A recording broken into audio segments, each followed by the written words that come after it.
pas trop d'écho. Alors, bonsoir. Merci d'abord aux organisateurs du colloque de l'Entre-deux-Mers de m'avoir convié encore une fois à ouvrir ce colloque. Ça devient une habitude, puisque c'est la 3e fois de suite, je crois, que j'essuie des plâtres. Donc, je vous prie d'excuser mon petit problème d'ordinateur d'abord, et d'excuser aussi le fait que je ne vais pas vous parler de l'aréole, puisque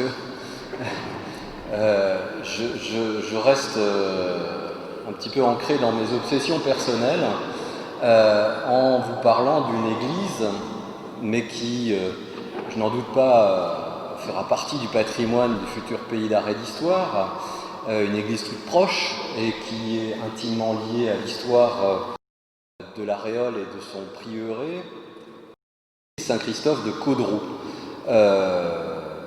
Alors je reviendrai à la fin de mon exposé sur la raison qui me pousse à m'obstiner sur ce type d'édifice qui, de prime abord, pour le médiéviste que je suis, peut apparaître comme très ingrat, puisque l'église de Caudroux, dont vous voyez ici une photo du chevet, a subi, si j'ose dire, un certain nombre de restaurations drastiques au cours du XIXe siècle, qui en font un édifice moderne, de prime abord. Mais je vais réouvrir un dossier que je ne suis pas le premier à ouvrir, puisque déjà Jacques Gardel, en 1959, avait consacré quelques lignes à cette église de Caudroux dans un article qui a été fondateur, y compris pour moi-même, puisque cet article a été le premier consacré à la spécificité de l'architecture pré-romane, ou des tout débuts de l'architecture romane en Gironde et en Aquitaine. Et c'est à la suite de cet article qu'ont été réalisées un certain nombre de thèses, dont celle de Michel Gabory, et la mienne en l'occurrence, même si je me suis consacré plutôt au pays charentais. Et depuis lors, depuis que je suis arrivé à Bordeaux, je m'intéresse toujours à ces édifices, parce que dépourvus de décors sculptés et construits généralement en moellon.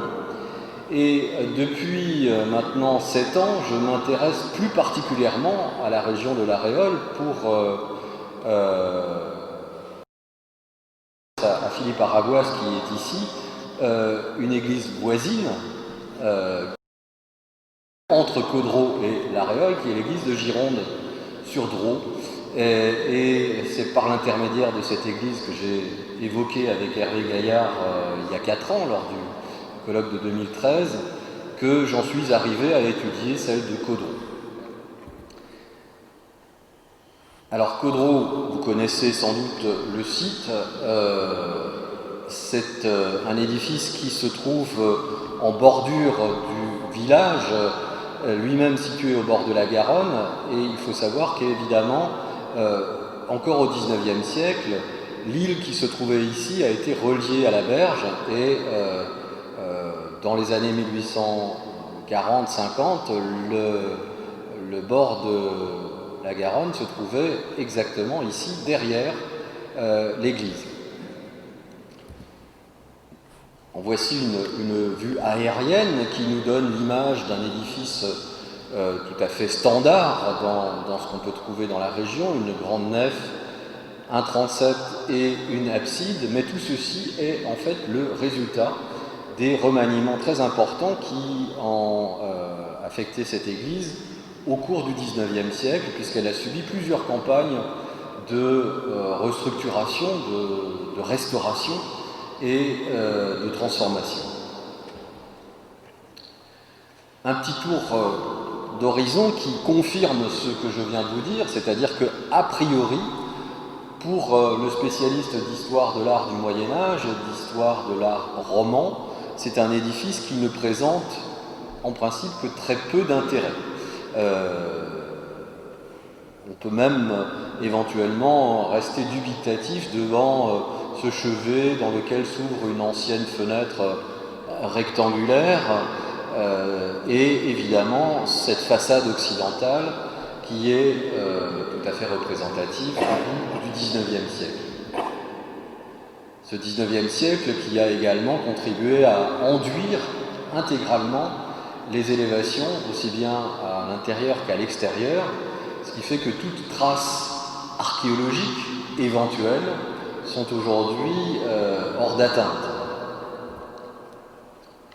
Et puis, à l'intérieur, lorsqu'on entre dans cette église, on est dans une ambiance que je qualifierais de néoclassique, puisque ce qui vaut aujourd'hui à l'église de Caudrot d'être protégée au titre des monuments historiques, c'est en tant que, non pas immobilier, en tant qu'église, mais c'est la peinture murale qui orne le chevet qui est classée en tant qu'objet mobilier, simplement. Donc cette peinture a été réalisée 20 ans avant les travaux qui ont complètement transformé la nef, travaux qui datent, eux, de 1877, c'est d'ailleurs écrit sur la clé de voûte d'une de ces voûtes tout à fait modernes, réalisée donc lors d'une très importante campagne de travaux dont le projet avait été lancé dans les années 1860. Il a été plusieurs fois reporté et réalisé finalement entre 1876 et 1877 par l'architecte Mondé qui est également intervenu à Gironde-sur-Drôme. Quant à ces peintures murales qui ont fait l'objet d'une restauration récente, elles ont été réalisées par un peintre sur lequel je n'ai pas fait beaucoup de recherches, puisque ce n'était pas mon propos, mais apparemment il serait intervenu ici à La Réole, un peintre dénommé Victor, Monsieur Victor, alors avec beaucoup de contradictions, puisque sur les documents des monuments historiques, il est appelé Monsieur Vincent, donc ça reste une énigme. En tout cas, c'est un ensemble en trompe-l'œil qui donne à cette abside l'effet d'une vue en perspective vers une coupole qui n'existe pas, évidemment. Donc c'est un ensemble tout à fait remarquable et qui, aujourd'hui, donne à cette église son caractère. Alors revenons un peu en arrière, justement, au moment où sont réalisés ces travaux de restauration et évidemment le document vers lequel on se tourne habituellement pour essayer de resituer une église ancienne dans son environnement, c'est le cadastre napoléonien. Sur le cadastre napoléonien de la commune de Caudrot, vous voyez ici l'église en bleu avec au sud et à l'est, ici, les bâtiments de ce qui était l'ancien presbytère, qui est aujourd'hui transformé en logement, et au nord de l'église, ici, un bâtiment qui va nous intéresser plus particulièrement et qui a déjà attiré l'attention du monde savant dès le XIXe siècle. Et ce qui fait l'intérêt aujourd'hui encore de cette église de Caudrot, c'est un document réalisé en 1862 par un personnage qui est personnage important pour La Réole, puisque c'est celui qui a publié le cartulaire de La Réole, le prieuré de La Réole. C'est Louis-Charles Grelet-Balguerie qui signait souvent ses articles d'un pseudonyme qui était Charles Ball. Louis-Charles Grelet-Balguerie était un avocat de formation qui a fait une carrière de juge. Il était juge ici à La Réole, où il a fini sa carrière après avoir exercé aussi outre-mer. Et il a publié énormément de choses très variées, et notamment cette petite étude qui n'est en fait constituée que de planches gravées, qu'il a publiée en 1862 et qu'il a intitulée « Les deux églises ». Et son étude portait donc sur l'emplacement tant recherché, selon lui, de la villa de Cassinogilum, cette ville-là, dont une légende tenace attribue la paternité à Charlemagne, évidemment, j'ai envie de dire, et villa qui se serait trouvée quelque part entre l'Aréole et Saint-Macaire. Donc certains la situent à Casseneuil, d'autres à Caudreau, d'autres à Gironde. Bon, je n'emprunterai pas ce sentier-là parce que je le trouve trop périlleux. Ce qui m'intéresse ici, c'est simplement d'utiliser les documents réalisés par Charles Ball et l'architecte réolais Jules Fauché. C'est sans doute lui qui a réalisé les documents que je vais vous montrer, pour essayer de faire le point sur ce que l'on peut savoir réellement à partir de ces documents, de l'ancienneté éventuelle et de l'état de cet édifice avant ces restaurations drastiques des années 1870. Les images que je vous montre, elles sont tout à fait accessibles à tout un chacun sur le site des archives départementales de la Gironde, où elles sont annexées aux documents liés à la commission des monuments historiques, même si, a priori, ces documents-là n'ont pas été réalisés pour la commission des monuments historiques.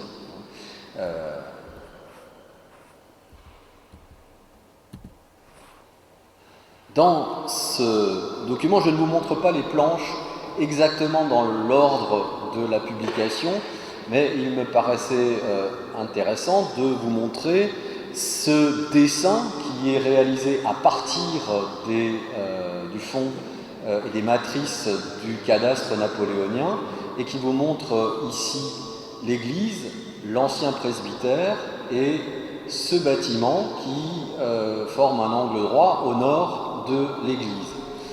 Vous voyez ici le cours du fleuve avec cet ancien lit qui petit à petit va être comblé, et donc aujourd'hui le cours du fleuve est un peu plus éloigné encore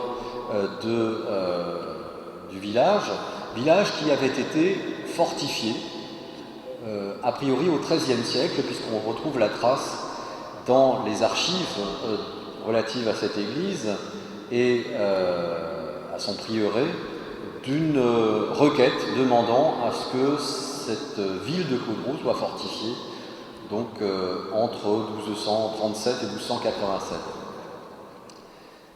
Voilà l'église d'un peu plus près, et décidément, ici, vous voyez indiqué muraille antique, puisque effectivement, Charles Ball avait cru identifier ici les vestiges d'une plateforme bordant la Garonne, et où il a voulu voir là l'emplacement de cette fameuse villa qui aurait été un palais carolingien.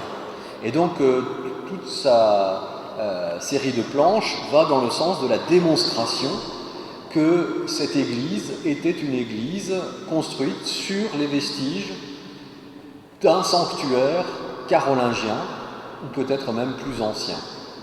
Et on va voir qu'il a peut-être en partie raison, mais qu'il a aussi fait quelques interprétations peut-être un peu hâtives, comme l'a déjà indiqué Jacques Gardel. Alors les autres érudits, les autres savants qui ont étudié l'architecture romane et l'architecture ancienne en Gironde ne se sont pas trop attardés sur Caudreau, et Brutails par exemple a simplement balayé d'un revers de main les documents de Charles Ball et ce qu'il rapportait, considérant que de toute façon il était difficile aujourd'hui de juger du bien fondé de ces suppositions. Alors Charles Ball nous donne par exemple un dessin de la façade avant 1789. On ne sait pas très bien comment il a pu réaliser ce dessin, puisque déjà en son temps, cette façade avait été complètement remaniée. Donc peut-être existait-il une gravure ou un dessin antérieur à la Révolution qui aurait montré cette façade occidentale, qu'il nous montre lui-même à son époque, c'est-à-dire avant cette ultime transformation qui a donné naissance à la façade actuelle que je vous ai montrée tout à l'heure, avec ici une rosace. Ce qui est intéressant dans cette vue, c'est qu'elle nous montre une perspective de l'église, avec le clocher qui est toujours au même emplacement aujourd'hui. On voit qu'il y a un bas-côté, le long de la nef, et puis surtout, au fond, ici, un bâtiment en retour d'angle, qui est ce bâtiment que nous avons vu tout à l'heure sur le plan cadastral, et que Charles Ball appelle la petite église. Pourquoi la petite église? Eh bien parce que justement, dans un texte qui fait référence à la fondation du prieuré de Caudron, on sait que le fondateur a donné à l'abbaye de Condom, qui allait y fonder un prieuré en 1017, les deux églises de ce site. C'est à peu près la seule information dont nous disposions. Et on sait que ces deux églises, ça relève plutôt d'une tradition, auraient été consacrées, l'une à Saint-Christophe, c'est l'église actuelle, et l'autre à Saint-Cybard, donc le saint angoumoisin, saint charentais. Et donc pour Charles Ball, la deuxième église, c'est ce bâtiment perpendiculaire qui vient s'adosser au chevet de l'église principale.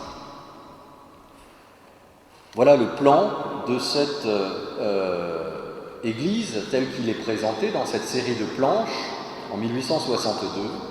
Et la situation générale de l'édifice est déjà assez proche de ce qu'elle est aujourd'hui. C'est-à-dire on a une nef principale et deux séries de constructions, ou du moins deux sortes de bas-côtés, redivisés en plusieurs pièces. Ce ne sont pas véritablement des bas-côtés, ce sont véritablement des galeries fermées qui longent les deux flancs de la nef, puisqu'il n'y a pas de circulation possible entre le vaisseau principal et les collatéraux. Ce ne sont pas de véritables collatéraux. Il est très probable que ces constructions soient issues d'aménagements modernes, peut-être antérieurs à la Révolution, mais dans tous les cas modernes. Vous voyez le plan de ce chevet avec son mur extérieur à pans coupés, j'y reviendrai, et puis surtout, on a le détail des pièces qui constituent cette construction annexe latérale au nord de l'église et qui ont évidemment aujourd'hui disparu. Or, que nous dit Charles Ball? Il nous dit que ici, ce serait l'emplacement et une partie des murs de ce qu'il appelle la petite église, c'est-à-dire l'église Saint-Cybard. Et à l'intérieur de cet espace, mais sur une partie seulement de cet espace, se situait une crypte qu'il va nous montrer, qui a aujourd'hui complètement disparu puisque la rue qui longe l'église passe à cet endroit-là désormais. C'est là que se situerait donc cette crypte Saint-Cybard, dont nous ne savons rien, et qui n'est jamais signalée dans aucun texte historique. Voilà la vue du chevet tel que nous le montre Charles Ball, et ce chevet est toujours le même, sauf que la partie inférieure qui présente cette structure à pans coupés est aujourd'hui complètement recouverte d'un enduit. On sait qu'elle est construite à peu près comme la partie supérieure de l'abside en petits moellons, dont certains pourraient provenir de récupération sur une construction gallo-romaine, une construction antique. La fenêtre d'axe est une fenêtre qui correspond à ce que l'on retrouve assez fréquemment au XIe siècle, avec un arc formé de claveaux. Mais ce qui est intéressant ici, c'est que les assises des pieds droits montrent une alternance de blocs de pierre de taille et d'assises de briques. C'est un des éléments exceptionnels et curieux sur cette église, que l'on retrouve d'ailleurs sur les deux anciens oculi qui s'ouvrait au sommet du mur et qui présente également un entourage en briques. Alors voyons les dessins de Charles Ball. Voilà ce qu'il nous montre de la face nord de cette construction qu'il appelle la façade nord de la petite église. Et déjà la légende n'est pas très claire, puisque sur son plan, il nous indiquait que la petite église, c'était tout ce qui était légendé B, C et D. Or, là, sur ce dessin, il nous montre clairement la façade nord de cette partie-là, c'est-à-dire la partie C, décidément. Et cette façade, vous voyez, était murée. Il y avait une série d'ouvertures qui étaient murées. Or, la crypte, c'est là qu'elle se trouve. Et voilà une coupe, vue dans l'autre sens, sur cette crypte. Cette crypte qui était semi-enterrée, recouverte d'une voûte en berceau brisé, et les ouvertures murées que l'on voyait de l'autre côté, vous les avez ici depuis l'intérieur. Des ouvertures formant les soupiraux s'ouvraient vers l'ouest, ici, et derrière se trouvait l'autre pièce, l'autre partie de cette construction qui avait servi de prison municipale auparavant. Cette crypte, si vous regardez bien, Charles Ball y montre des ossements ensevelis. Alors, je vais vous donner mon hypothèse sur cette crypte. Sa situation sur le flanc de l'église, dans le prolongement de ce qui a peut-être été un transept, ou en tout cas latéralement par rapport au sanctuaire de l'église, c'est une situation qui me rappelle très fortement toute une série de cryptes de ce genre, construites entre la fin du XIIe et le début du XIIIe siècle, en Saintonge, j'en connais une bonne dizaine, et qui étaient en fait des cryptes de réduction de cimetière, c'est-à-dire qu'on construisait une chapelle attenante à l'église, on y installait une crypte en sous-sol, et c'est là que l'on rapportait les ossements lorsque l'on vidait le cimetière, qui était souvent assez exigu autour de ces édifices. Et donc ces cryptes sont des cryptes ossuaires qu'on peut situer généralement autour de 1200. La plupart de celles que je connais datent de la fin de l'époque romane ou du début de l'époque gothique. Je peux vous citer celles de Berneuil, de Tézac, de Rioux, de Villars-Rampont et quelques autres comme ça en Charente-Maritime. Et clairement ici, on a affaire à une voûte en berceau brisé qui est probablement de la fin du XIIe siècle. Et il s'agit donc d'un aménagement qui n'a rien de carolingien. Ça, c'est à peu près clair. Donc voilà cette vue. Une autre vue nous montre cette fois une partie seulement de cette crypte. Vous la voyez ici. Là, on regarde vers le sud. Et l'élévation qui nous est présentée là, c'est l'élévation de ce pseudo-bas-côté, ici, vers l'extérieur. Malheureusement, tout ceci a en grande partie disparu aujourd'hui.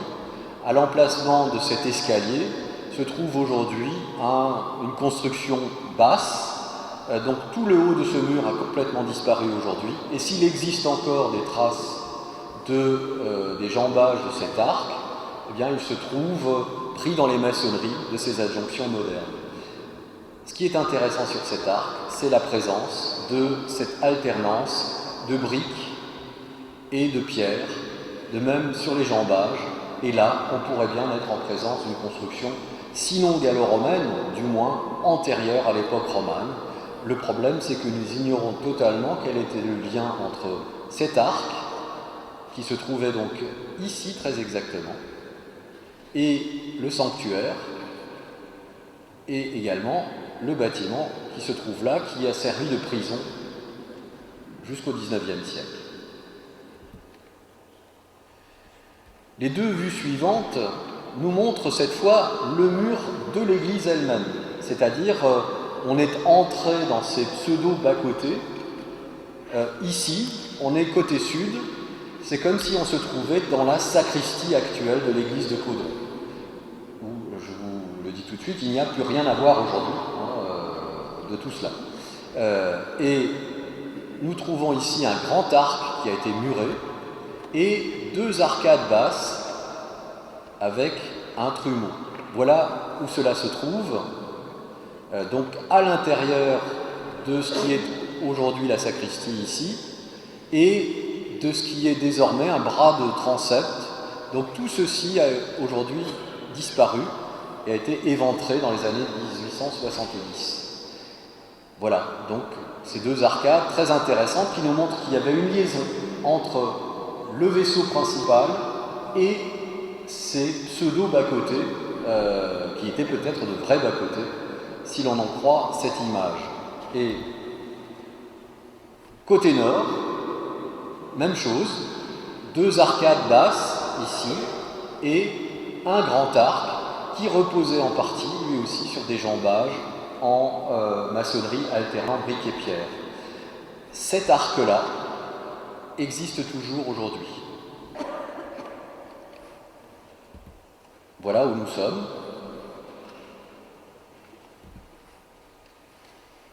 Et à côté de cela, Charles Ball a identifié toute une série de vestiges attenant à l'église, dont beaucoup d'éléments gothiques qui indiquent des remaniements ou des réaménagements à partir du XIIIe siècle. On sait aussi que tout ce secteur était lié à un cimetière et en 1976 avait été découvert un peu par hasard des sarcophages mérovingiens dans la rue actuelle qui longe l'église au nord, et un de ces sarcophages est encore conservé dans l'église. Et puis surtout est conservé aussi un élément roman du XIIe siècle, qui est cette porte sud de la nef, qui s'ouvre aujourd'hui juste en face des fonts baptismaux, dans cet ancien bas-côté méridional. Vous le voyez ici, ce portail dessiné par Charles Ball, et ce qu'il en reste aujourd'hui, c'est-à-dire ces 2 colonnes avec leurs chapiteaux. Voilà où l'on se trouve par rapport au plan de l'église. On ne le voit pas de l'extérieur, il faut d'abord pousser une première porte, entrer dans la pièce qui abrite les fonts baptismaux, et ensuite on trouve ce portail qui conserve 2 chapiteaux. Alors, ces chapiteaux, évidemment, on comprend tout à fait l'avis de Jean-Auguste Brutails lorsqu'il considérait ces dessins comme peu fiables. Voilà ici le dessin reproduit par Charles Ball et le chapiteau réel ici. Donc c'est plus que de l'interprétation. En tout cas, que nous montre ce chapiteau? Il nous montre un personnage allongé, nu, les mains et les pieds liés par des liens, et 2 tortionnaires qui s'affairent autour de lui. À gauche, un personnage barbu qui semble jeter sur l'homme couché des pelletées de braise, et de l'autre côté, un autre personnage qui tient des griffes et qui est en train d'écorcher ou d'éventrer le personnage couché. D'évidence, c'est soit une scène de martyr, et on songe évidemment au martyr de Saint Christophe. Le problème, c'est qu'on ignore si cette église avait déjà le vocable de Saint Christophe au XIe et au XIIe siècle. Donc c'est une scène de martyr ou éventuellement une scène de châtiment. Mais dans tous les cas, effectivement, on a là affaire à une scène extrêmement violente qui est équilibrée de l'autre côté par une scène beaucoup plus paisible, très mal interprétée là aussi par le dessinateur au XIXe siècle. Vous voyez qu'on a là un personnage qui joue de la harpe.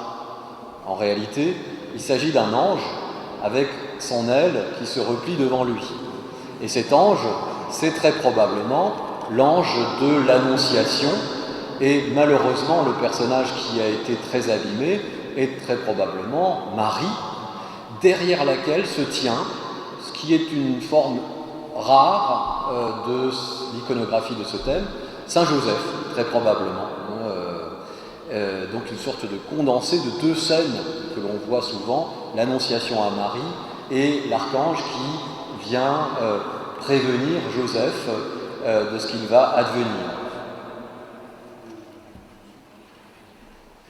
En tout cas, suivant Jacques Gardel, on peut faire des comparaisons avec certains sites, comme ici l'église de Varin, dans le diocèse de Rodez, qui possédait, elle aussi, une grande église et une église latérale, perpendiculaire, dont on a encore les traces d'arrachement ici, qui était une église dédiée à Saint-Serge. C'est l'existence de ce type de configuration topographique qui a fait dire à Jacques Gardel que peut-être que malgré tout, malgré toute la prudence dont il faut faire preuve face au dessin de Charles Ball, peut-être qu'il y a un fond de vérité derrière ces dessins. Et puis surtout, évidemment, ces éléments en briques et pierre que nous avons vus, le plan d'un chevet à pan coupé à Caudreau, voilà quelques indices qui nous permettent des rapprochements avec l'église de Gironde-sur-Dros, que nous sommes toujours en train d'étudier. Nous avons encore réalisé des sondages il y a 2 ans maintenant dans cette église, après une première campagne en 2011. Et cette église de Gironde-sur-Dros ne cesse de nous livrer de nouvelles informations à chaque fois que nous y retournons. Donc un grand chevet qui, pour moi c'est clair aujourd'hui, est un chevet pré-roman, antérieur à l'époque romane. Ce qui pourrait faire de Gironde une des plus anciennes églises encore en élévation en Aquitaine. Et nous avons découvert à Gironde des traces de mortier de sol, ici, à l'extérieur de l'église, semblables à ceux que l'on trouve à l'intérieur de l'église. Ce qui nous a fait penser avec Hervé Gaillard qu'il y avait peut-être ici aussi une annexe au nord qui aurait complètement disparu. Et puis, en continuant les recherches, nous avons trouvé une autre église du même type, toujours dans la vallée de la Garonne, à côté d'Agen, qui est l'église de Sérignac-sur-Garonne. Et nous avons eu l'occasion d'y faire quelques sondages il y a 2 ans, de retrouver cette fenêtre dotée d'une feuillure extérieure dans les combles de la sacristie, et de pouvoir démontrer que le mur du chevet de l'église de Sérignac était un mur mince avec un enduit à l'intérieur qui a été dédoublé au XIIe siècle lors du voûtement de cette église. Donc petit à petit, on a un puzzle qui est en train de se dessiner avec plusieurs pièces, Gironde-sur-Dros, Sérignac-sur-Garonne et probablement aussi Caudreau, mais pour en être certain, il faudrait qu'un jour, à Caudreau, on puisse faire de véritables investigations archéologiques sur une église qui a été totalement remaniée. Et j'espère que cette présentation aujourd'hui n'est que le premier acte d'un travail qui pourra se poursuivre et qui pourra nous conduire à montrer que finalement la vallée de la Garonne, Sylvie Faravel l'a déjà fait d'un point de vue historique, mais que nous puissions le faire aussi sur le plan archéologique et architectural, que la vallée de la Garonne était un espace extrêmement vivant et doté de monuments importants au cours de la période du Haut Moyen-Âge. Merci de votre attention.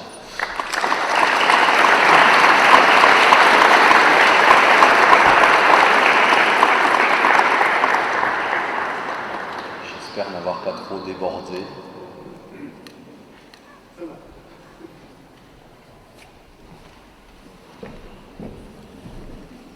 Bien, merci beaucoup. Mais j'ai oublié de préciser que vous étiez maître. On n'entend pas. Pardon ? Parlez plus fort, je crois. D'accord.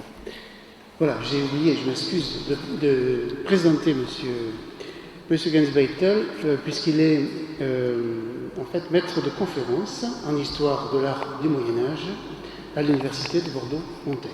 Voilà.